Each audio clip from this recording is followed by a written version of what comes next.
Hi, it's Nolan here from medicalinterviewpreparation.co.uk, and in this series of videos we're discussing a strategy that you can use to try and plan your answers before you open your mouth in a medical interview so that you can produce much more convincing and coherent answers. And we've explored the idea that there should be 3 questions that you should answer before embarking on your response, and those questions are: which structure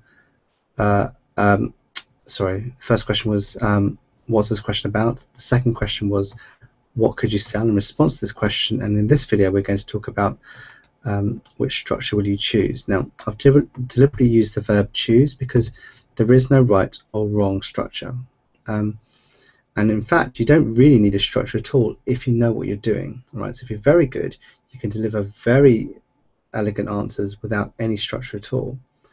But if you're nervous or you're not quite confident, and you're not, you're not a brilliant orator, then you're better off having a structured answer than an unstructured answer, because you risk having a random array of thoughts and views delivered to the panel without any obvious link to either each other or an argument or the question that they've given to you. So once you've considered what this topic is and you've got a range of things now you could bring up, you can now choose what to talk about. You don't have to mention all of those things. You can just choose, I like three things or 3 groups of things that you want to deliver in your answer. And the way in which you can do that depends on the question. Now, if the question has asked you for a story, then you'll deliver a certain kind of answer. If it's a theoretical question, then it's a different kind of response or a different kind of structure that you're going to want to choose. So the way you'll know whether they want a story is because they'll have the lead in, such as tell me about a time when, or describe a situation in which, or give us an example when. So those are all invitations for you to tell them a story. And if they want a story, then you should give them the story in STAR format. And STAR is an acronym for situation, task, action, and result. Now, that is an excellent structure, and I think it's so powerful if you really know what to do to try and employ STAR, that if you have a theoretical question where the scope is relatively narrow and you think you can actually encompass most of the ideas through a story, you should go to a story and deliver it within STAR. Now, it's quite complicated to explain how to use STAR properly, and that's one of the things we do on our coaching sessions. But if you get a theoretical question such as, do you think audit's a waste of time? Then you might think, well, that's a theoretical question. It's not asking me for a story, but I could probably answer that question pretty well through a story. So I might take them to a story. If the question was, how can we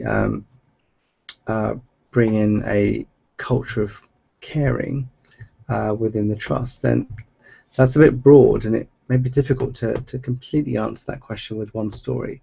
So for that, you might want to have a different kind of structure.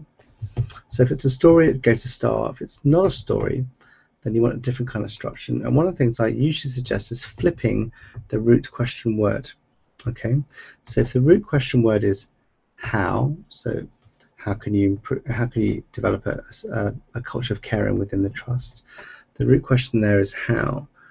So if you flip it, you get ways. Okay, so the answer is going to be structured in ways. So there are many ways in which I think we could improve the culture of caring within this trust. Some of the ways might be X, Y, and Z.